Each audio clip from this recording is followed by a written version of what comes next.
Cricket viewers உங்க எல்லாருக்கும் ஒரு பெரிய வணக்கம். இன்னைக்கான வீடியோ என்ன அப்படின்னா இந்தியாவோட பிளேயிங் 11 பத்தி தான் இந்த வீடியோல பேச போறோம். எஸ் ரொம்ப ரொம்ப ரொம்ப சூப்பரான ஒரு வீடியோவா அந்த வீடியோ கண்டிப்பா இருக்கும். ஃபுல்லா பாருங்க.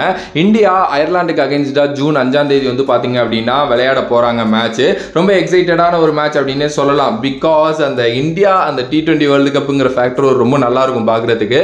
அது அப்படியே பாத்தீங்க அப்படின்னா அயர்லாந்து இருக்கு, அதுக்கப்புறம் பாகிஸ்தான் மேட்ச் ரொம்ப எக்ஸைட்டடான மேட்ச், அதுக்கப்புறம் ஒரு 2 மேட்ச் இருக்கு, அது வந்து இந்தியா ஜெயிச்சிருவாங்க, அவ்வளவுதான், சிம்பிள். ஓகேவா? ஸோ இந்த அயர்லாந்து மேட்ச்ல இந்தியாவோட பிளேயிங் 11 எப்படி இருக்கும் அப்படிங்கிறத பார்க்கலாம். எல்லாருக்குமே ஒரு மைண்ட் செட் இருக்கும், இப்படிதான் இந்தியா ஆடுவாங்க பிளேயிங் 11, அவங்களோட பிளேயிங் 11 இப்படிதான் இருக்கும் அப்படின்னு சொல்லிட்டு.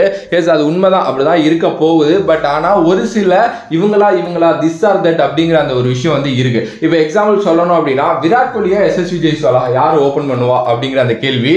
எஸ், எல்லாருக்குமே வந்து ரோஹித் அண்ட் விராட் ஓபன் பண்ணணும் அப்படிங்கிற அந்த ஒரு ஆசை வந்து இருந்துகிட்டே இருக்கு. பட் வந்து என்ன மேட்டர் அப்படின்னா இந்தியன் டீம்லயே என்ன எக்ஸ்பெக்ட் பண்றாங்க அப்படின்னா ஒரு ரைட் லெஃப்ட் காம்பினேஷன் இருக்கணும் அப்படின்னு எக்ஸ்பெக்ட் பண்றாங்க. பிரஸ் மீட்ல கூட வந்து பாத்தீங்கன்னா ராகுல் டிராவிட் வந்து அதை எக்ஸ்பிளைன் பண்ணியிருந்தாரு. ரைட் லெஃப்ட் காம்பினேஷன் என்னைக்குமே ஒரு சிறந்த காம்பினேஷன் அப்படின்னு சொல்லிட்டு. So SSV Jaiswal and Rohit Sharma தான் ஓபன் பண்ணுவாங்க. விராட் வந்து ஒன் டவுன்ல தான் வந்து பாத்தீங்க அப்படின்னா வருவாரு. ஓகே, சோ அதுல எந்த ஒரு மாற்று கருத்துமே கிடையாது. இது வந்து நிறைய பேர் மறுக்கலாம், இல்ல ப்ரோ விராட் அண்ட் ரோஹித் தான் ஓபன் வருவாங்க அப்படின்ட்டு. கிடையாதுங்க, விராட் வந்து ஒன் டவுன் வருவாரு, ரோஹித் அண்ட் SSV வந்து ஓபன் பண்ணுவாங்க. அதுதான் நல்லதும் கூட. SSV ஜெய்ஸ்வால் குரூம் பண்ணியே ஆகணும். நீங்க சும்மா அவ்வளவு தூரம் கூட்டு போயிட்டு விளையாட விடாம வரதெல்லாம் ரொம்ப தப்பு. அவர் வந்து கேரிபியன்ல நல்லா பண்ணியிருக்காரு. நியூயார்க் வந்து ஒரு பெரிய பிச்லாம் கிடையாது, அதுல அவர் நல்லா பண்ணிடுவாரு. சின்ன பையன், அவருக்கு கண்டிப்பா நம்ம சப்போர்ட் பண்ணி தான் ஆகணும். அட் த சேம் டைம் வந்து பாத்தீங்கன்னா அவருக்கு பொட்டன்ஷியல் ரொம்ப அதிகமாவே இருக்கு. IPL வச்சுலாம் நான் அவர் வந்து ஜட்ஜ்மெண்ட் பண்ணவே மாட்டேன், ஏன்னா அதுக்கு முன்னாடி இந்தியன் டீம்லயே அவர் நல்லா ஆடிட்டு தான் போயிருக்காரு. ஓகே, சோ அதுக்கு அடுத்தபடியா இருக்கிற கேள்வி வந்து சஞ்சு சாம்சனா ரிஷப் பண்டனா, இந்த கேள்வி வந்து பாத்தீங்க அப்படின்னா இருக்கு. என்னைய பொறுத்த வரைக்கும் they go for Sanju Samson இல்ல ரிஷப் பண்ட். எஸ், என்ன சொல்றீங்க ப்ரோ அப்படின்னு கேட்டீங்கன்னா சஞ்சு சாம்சனை எடுத்துட்டு போயிருக்காங்க. நீங்க சஞ்சு சாம்சனை விளையாட வைக்கணும் அப்படின்னா அவரோட பெஸ்ட் பிளேஸ் எது தெரியுமா? நம்பர் 3 அனுப்புறது தான். சோ நீங்க நம்பர் 3ல வந்து டெஃபினெட்லி நீங்க விராட் கோலியை தாண்டி வேற யாருமே அனுப்ப முடியாது அவர் விளையாடுறப்போ. சோ சஞ்சு சாம்சனை நீங்க வந்து நம்பர் 4 அனுப்பலாமான்னு பார்த்தா அங்க சூரியகுமார் யாதவ் இடத்துல கையெழுத்து போட்டு பட்டா போட்டு படுத்திருக்காரு, அங்கேயே அவர் வந்து பாத்தீங்க அப்படின்னா அனுப்ப முடியாது.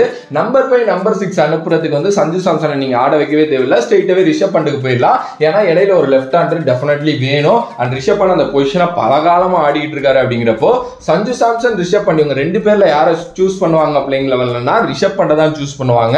அதுல மாற்று கருத்தே இல்லை. மேபி ரிஷப் பண்ட் வந்து இந்த லீக் மேட்சஸ்ல சொதப்புறாரு அப்படிங்கிற பட்சத்துல சூப்பர் 8 போறப்போ சஞ்சு சாம்சனை பார்க்கலாம். பட் அப்பயுமே அவரை நம்பர் 5 நம்பர் 6ல ஆட வைக்கிறது வேஸ்ட். அவரால் அந்த ரோல் பண்ண முடியாது.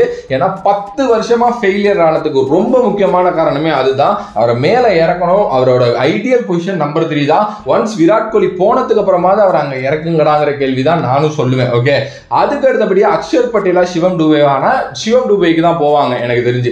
ஏன் ப்ரோ அப்படின்னு கேட்டீங்கன்னா சிம்பிளுங்க. அக்ஷர் பட்டேல் வந்து ஜெராக்ஸ் ஆஃப் ரவீந்திர ஜடேஜா, அது எந்த ஒரு மாற்று கருத்தும் இல்லை. பட் ஆனா ரவீந்திர ஜடேஜா இருக்கிறதுனாலே பாவம் அக்ஷர் பட்டேல நம்மளால எதுலையுமே யூஸ் பண்ண முடியல.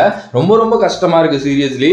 அவர் ஒன்ஸ் வந்து ரவீந்திர ஜடேஜா போனதுக்கு அப்புறம் தான் டீம்ல நல்ல நிரந்தரமா இடம் பிடிப்பார் அப்படின்னு நினைக்கிறேன். ஏன்னா ரவீந்திர ஜடேஜா இருக்கிறப்போ உங்களால அக்ஷர் பட்டேல யூஸ் பண்ணவே முடியாது. Same kind of players. ஓகேவா? சோ அதனால வந்து சிவம் டூபேக்கு போவாங்க. சிவம் டூபே ஒரு மீடியம் ஃபாஸ்ட் ஆப்ஷன் கொடுப்பாரு. அட் த சேம் டைம்ஸ் வந்து அந்த மிடில்ல இறங்கி ஸ்பின்னர்ஸை வந்து பொழக்கக்கூடிய ஒரு ஆள். அண்ட் அவருக்கும் இங்க என்ன பிரச்சனை அப்படின்னா அவரால் அந்த நம்பர் 4 நம்பர் 5 குள்ள இறங்க முடியாது. மேபி ஒரு புஷ் பண்ணி நம்பர் 6ல இறக்கி விடலாம் அவரை. பாப்போம் என்ன நடக்க போகுதுன்ட்டு. ஓகே, அதுக்கு அடுத்தபடியா இருக்கக்கூடிய கேள்வி வந்து ஹர்ஷதீப் சிங்கா முகமது சிராஜா, இந்த ஒரு கேள்வி வந்து எல்லாருக்கும் இருக்கும். நான் வந்து ஹர்ஷதீப் சிங்கோட தான் போவேன். பிகாஸ் ஹர்ஷதீப் சிங் வந்து பாத்தீங்க அப்படின்னா ஒரு லெஃப்ட் ஆர்ம் ஃபாஸ்ட் பவுலர். நீங்க வந்து ஜஸ்பிரீத் பும்ரா வச்சிருக்கீங்க ரைட் ஹேண்ட்ல, அதுக்கப்புறம் ஒரு நல்ல குவாலிட்டியான ஸ்பின் யூனிட் உங்கள்கிட்ட இருக்கு. ஹர்திக் பாண்டியா சிவம் டூபே இருக்காங்க, அவங்களும் ரைட் ஆர்ம் ஃபாஸ்ட் பவுலர்ஸ் தான். ஸோ அவங்களால ஓவர்ஸ் கொடுக்க முடியும். அப்படிங்கிறப்போ லெஃப்ட் ஆர்ம் ஃபாஸ்ட் பவுலர்ஸ் இல்லாம போறது ரொம்ப ரொம்ப ரொம்ப கஷ்டம் அண்ட் தப்பான விஷயமும் கூட. So left arm fast bowlers இன்னமும் நல்ல குவாலிட்டியான ஒரு நட்ராஜன் மாதிரி பிளேயரை எடுத்துட்டு வந்திருக்கணும்னு நம்ம பேசிட்டு இருக்கோம். நீங்க சும்மா ஹர்ஷதீப் சிங் எடுத்துட்டு போயிட்டு உட்கார வைப்பீங்களா அப்படின்னா யாரும் உட்கார வைக்க மாட்டாங்க. ஸோ அவங்க வந்து பாத்தீங்க அப்படின்னா ஹர்ஷதீப் சிங்கோட தான் போவாங்க. சிராஜ் உட்கார வைக்கப்படுவார். ஏன்னா அகைன் அந்த லெஃப்ட் ரைட் காம்பினேஷன் இருக்கணும் அப்படின்னு அவங்க பேட்டிங் யோசிக்கிறப்போ பவுலிங்க்கும் யோசிப்பாங்க. இவ்வளவுதான் சிம்பிள். ஸோ அப்போ ஸ்குவாட் வந்து இப்படி இருக்கிறப்போ அப்போ பிளேயிங் 11 எப்படி இருக்குங்கிறது நான் சொல்லி உங்களுக்கு தெரியணும்னு இல்லை. Rohit Sharma, SSV Jaiswal, Virat Kohli, Suryakumar Yadav, Rishabh Pant wicket keeper, Shivam Shivam Dube, Hardik Pandya, Ravindra Jadeja, Kuldeep Yadav, Jasprit Bumrah, Harshdeep Singh. இதுதான் வந்து பாத்தீங்க அப்படின்னா பிளேயிங் 11 இருக்கும். நியூயார்க்ல இந்த பிளேயிங் 11 ஓகே. கேரிபியன் மாதிரி பிச்சர்ஸ் போறப்ப மேபி உங்களுக்கு ஒரு ஸ்பின்னர் எக்ஸ்ட்ரா ஒரு யுஸ்வேந்திர சகால் மாதிரி ஆளை வந்து பாத்தீங்க அப்படின்னா மேபி ஒரு சிவம் டூபேக்கு பதிலா ஆட் பண்ணி பார்க்கலாம். பிகாஸ் கேரிபியன்ல நல்லா பால் திரும்பும். ஓகே, ஸோ இதுதான் வந்து பாத்தீங்க அப்படின்னா டோட்டலான பிளேயிங் 11ங்க. உங்களோட கருத்து மேபி இதுல மாறுபடலாம், கண்டிப்பா மாறுபட்டுச்சு அப்படின்னா கமெண்ட் பண்ணுங்க. வேறொரு வீடியோல வேறொரு கான்செப்ட் வந்து உங்களை சந்திக்கின்றேன். அடுத்த bye from this Vijay Mani. Love you all, stay safe மக்களே.